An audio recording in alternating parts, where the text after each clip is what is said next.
ಬಂಧುಗಳೇ, ನಾವಿವತ್ತು ನಮ್ಮ ಮೂಡ್ಲಿಗಿರಿ ಗೌಡರು, ನಮ್ಮ ದಾಸಪ್ಪನವರು, ಯೋಗಾನಂದು, ನಮ್ಮ ಮೂರ್ತಿ, ಭೂತೇಶು, ಶ್ರೀಧರು, ನಮ್ಮ ಜಗನ್ನಾಥಪ್ಪ ಎಲ್ಲ ಭಾಳ ನೇತೃತ್ವದಲ್ಲಿ ಸಾಂಕೇತಿಕವಾಗಿ ಈ ಧರಣಿಯನ್ನು ಹಮ್ಮಿಕೊಂಡಿದ್ದೀವಿ. ಕಾರಣ ಏನು ಅಂತ ಅಂದರೆ, ಈ ತಾಲೂಕು ಆಫೀಸಲ್ಲಿ 40 ವರ್ಷಗಳ ಕಾಲ ನಾನು ನೋಡ್ಕೊಂಡು ಬಂದಿದ್ದೀನಿ ಹೋರಾಟವನ್ನು. ಈ 40 ವರ್ಷಗಳಲ್ಲಿ ಇತ್ತೀಚೆಗೆ ತಾಲೂಕು ಕಚೇರಿ ತುಂಬ ಭ್ರಷ್ಟತನದಿಂದ ಕೂಡೋಗಿದೆ. ಎಷ್ಟು ಭ್ರಷ್ಟತನ ಅಂತಂದರೆ ಹೇಳೋದಕ್ಕೆ ಅಸಾಧ್ಯ ಆಗಿದೆ. ತಮ್ಮ ಸ್ವಂತ ಆಸ್ತಿನೇನೋ ಇಡೀ ತಾಲೂಕಿನಲ್ಲಿರ್ತಕ್ಕಂಥ ತಾಲೂಕು ಕಚೇರಿಯಲ್ಲಿರ್ತಕ್ಕಂಥ ಕೆಲವು ಸಿಬ್ಬಂದಿಗಳು ತಮ್ಮ ತಂದೆ ತಾಯಿಗಳು ಮಾಡಿರ್ತಕ್ಕಂಥ ತೋಟ ತುಡಿಕೆ ಇರುತ್ತಲ್ಲ, ಮನೆ ಮಠ, ಆ ಥರದ ಲೆಕ್ಕದಲ್ಲಿ ವರ್ತನೆ ಮಾಡ್ತಾರೆ. ಪಾಪ ಬಂದಂಥ ಅವರು ಏನೋ ಆಧಾರ್ ಕಾರ್ಡ್ ಚೇಂಜಸ್ಸಿಗೆ ಬರ್ತಾರೆ, ಬೇಗ ಆಗಲ್ಲ. ಆಮೇಲೆ ಪಡಿತರ ಚೀಟಿಗೆ ರೇಷನ್ ಕಾರ್ಡಿಗೆ ಬರ್ತಾರೆ, ಆಗಲ್ಲ. ಒಂದು ಖಾತೆ ಬದಲಾವಣೆಗೆ ಬರ್ತಾರೆ. ಈಗಂತೂ ಖಾತೆ ಬದಲಾವಣೆ ಆ ಏರಿಯಾದಲ್ಲಿ ಕೆಲವು ಕಡೆ ಕೋಟ್ಯಾಂತರ ರೂಪಾಯಿ ಬೆಲೆ ಬಾಳ್ತಾ ಇರ್ತಕ್ಕಂಥ ಭೂಮಿಗಳು ಇರೋದ್ರಿಂದ ಅವಕ್ಕೇನು 50,000 ಲಕ್ಷಗಟ್ಟಲೆ ಕೇಳಿದ್ರೆ ಖಾತೆ ಬದಲಾವಣೆಗೆ, ನಮ್ಮ ತಾತ ಮುತ್ತಾತ ಮಾಡಿರೋ ಆಸ್ತಿಗಳಿಗೆ ಕೇಳಿದ್ರೆ ಅರ್ಥ ಏನಿದೆ? ಭಾಳ ರೋಸ್ ಹೋಗಿದ್ದಾರೆ. 5-6 ವರ್ಷ ಒಂದು ಖಾತೆಗೋಸ್ಕರ ತಿರುಗಿರೋರು ಒಬ್ಬ ಹೆಣ್ಮಗಳು ಬಂದಿದ್ರು, ಈಗ ಶೋಭಾ ಅಂತೇಳಿ ಬುಕಾಬಣದವರು. ಅರ್ಥ ಏನಿದೆ? ಹಾಗೇನೆ ಏನು ಒಂದು ಪಾಣಿ ಕೊಡ್ರಿ ಅಂತಂದರೆ ಅಲ್ಲಿ ಕ್ಯೂನಲ್ಲಿ ನಿಂತಿರ್ತಾರೆ, ಯಾರ್ದೋ ಜೊತೆಯಲ್ಲಿ ಅಲ್ಲೇ ಹೊಡಿತಾ ಇರ್ತಾರೆ. ರೆವಿನ್ಯೂ ಬರ್ತದೆ.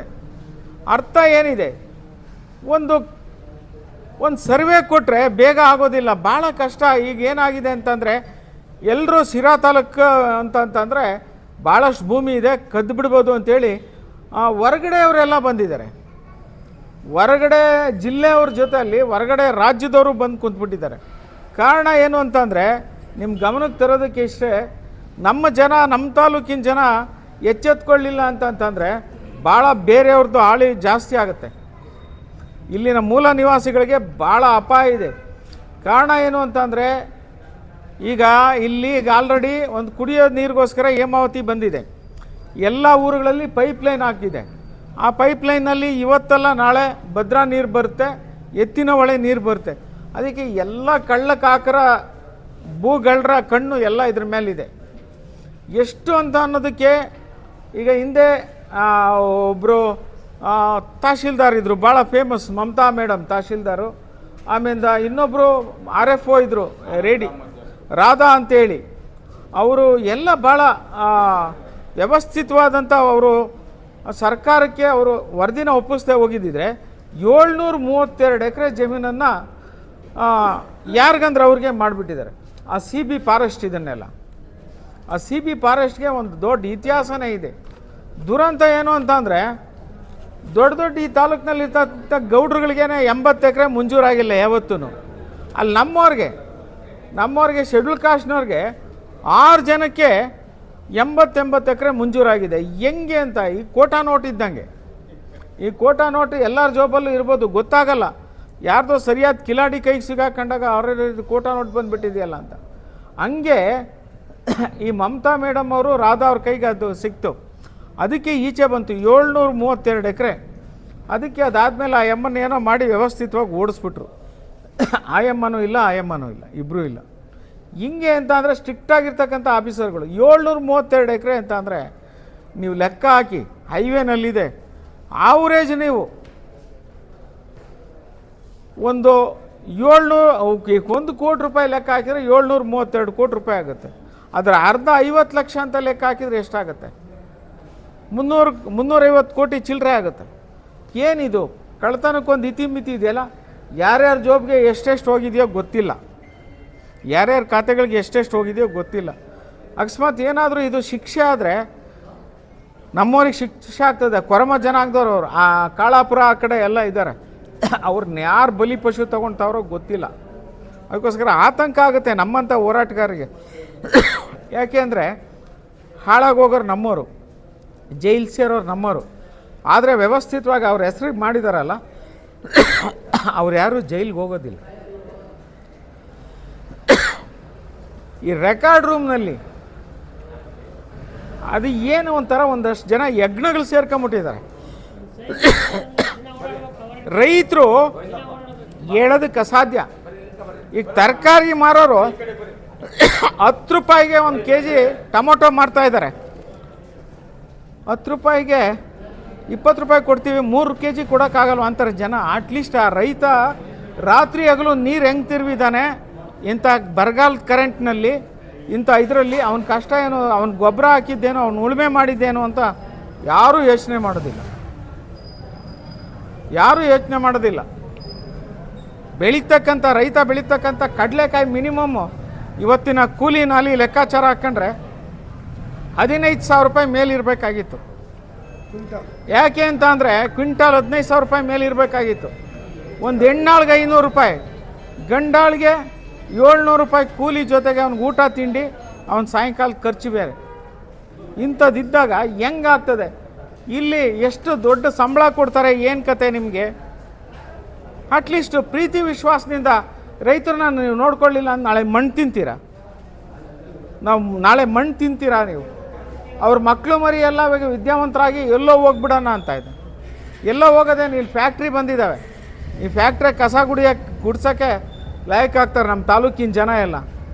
ಹೊರಗಡೆ ಎಲ್ಲ ಜನ ಬಂದು ದೊಡ್ಡ ದೊಡ್ಡ ಕೋಟ್ಯಾಧೀಶ್ವರ ಆಗ್ತಾಯಿದ್ದಾರೆ. ಇಲ್ಲಿನ ಫ್ಯಾಕ್ಟ್ರಿಗಳೆಲ್ಲ, ಈ ಜಾಗಗಳೆಲ್ಲ ನಮ್ಮ ಜನಾಂಗದ್ದು. ಈಗ ಅದೆಲ್ಲ ಅದರಲ್ಲಿ ಕಸ ಗುಡ್ಸೋಕ್ಕೂ ಜಾಗ ಕೊಡ್ತಾ ಇಲ್ಲ. ನೀವು ಶಿರಾ ತಾಲೂಕಿನವ್ರು ನಾಳೆ ಸ್ಟ್ರೈಕ್ ಮಾಡ್ತೀರಾ, ನಿಮ್ಮ ಲೋಕಲ್ನವ್ರಿಗೆ ಕೊಡಲ್ಲ ಅಂತಾರೆ. ಈ ಥರದ್ದೆಲ್ಲ ಭಾಳ ಕಷ್ಟ ಇದೆ, ತುಂಬ ಆತಂಕ ಇದೆ. ಈಗ ನಾವೆಲ್ಲ ನಿಂತಿರೋದು ಇದನ್ನು ಮುಂದುವರ್ಸೋದಕ್ಕೆ.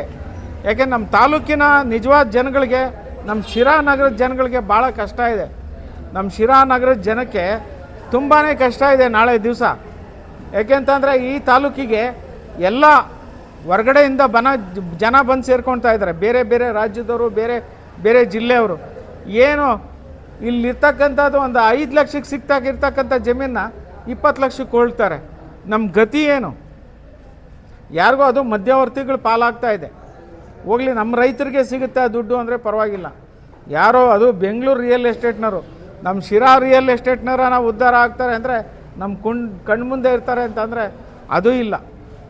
ಎಷ್ಟು ವ್ಯವಸ್ಥಿತವಾದ ಮೋಸ ನಡೀತಾ ಇದೆ ಅಂತಂದರೆ ಭಾಳ ಬೇಜವಾಬ್ದಾರಿತನ. ಒಂದು ರೇಷನ್ ಕಾರ್ಡ್ ಆಗಲಿ, ಒಂದು ಹುಟ್ಟು ಸಾವಿನ ಸರ್ಟಿಫಿಕೇಟ್ ಆಗಲಿ ತಗೊಳ್ಳೋದೇ ಕಷ್ಟ ಆಗಿದೆ. ಏನಿದು ಅರ್ಥ ಏನಿದೆ? ಭಾಳ ಆರಾಮಾಗಿದ್ದಾರೆ ತಹಶೀಲ್ದಾರ್ ಅವರು. ಬಟ್ ಈ ಥರ ತಹಶೀಲ್ದಾರ್ ಆದರೆ, ಯಾರೋ ಮೊನ್ನೆ ಬಂದಿದ್ದರು ಯಾವುದೋ ಒಂದು ವಿಚಾರಕ್ಕೆ, ಅವರಿಗೆ ಯಾವುದೋ ಒಂದು ಇದು ಬೇಕಾಗಿತ್ತು.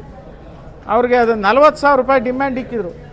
ತಿರ್ಗಿ ಆಮೇಲೆ ಯಾರೋ ಒಬ್ಬ ವಿದ್ಯಾರ್ಥಿಗೆ, ಅವ್ರಿಗೆ ಯಾಕೆ ಕೊಡ್ತೀರಿ, ಹೆಂಗೆ ಮಾಡಿಸ್ತೀವಿ ಅಂತೇಳಿ, ಅವ್ನು ಯಾರೋ ವಿದ್ಯಾರ್ಥಿ ತುಂಬ ಕಷ್ಟದಲ್ಲಿದ್ದ, ಅವನಿಗೆ ಕೊಟ್ಬಿಡ್ರಿ ಒಂದು 5,000 ರೂಪಾಯಿ ಅಂತೇಳಿ ನಾವು ಕೊಟ್ಟು ಕಳಿಸಿದ್ವಿ. ಆಮೇಲೆ ಎಚ್ಚರಿಕೆ ಕೊಟ್ಟಿದ್ದೀವಿ. ಮೊನ್ನೆ ಯಾರೋ ಹಿಂಗೆ, ನಾವು ಇಡೀ ಜೀವಮಾನದಲ್ಲಿ ಕಾಪಿ ಎಕ್ಸ್ಪೆಕ್ಟ್ ಮಾಡಿದವರಲ್ಲ.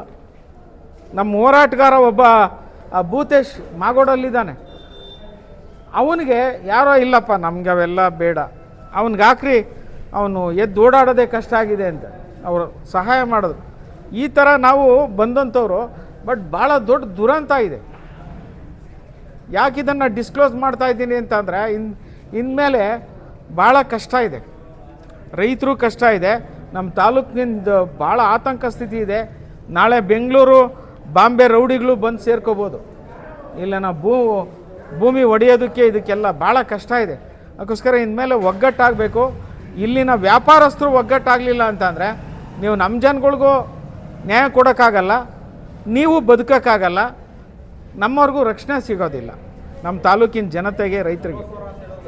ಹಾಂ,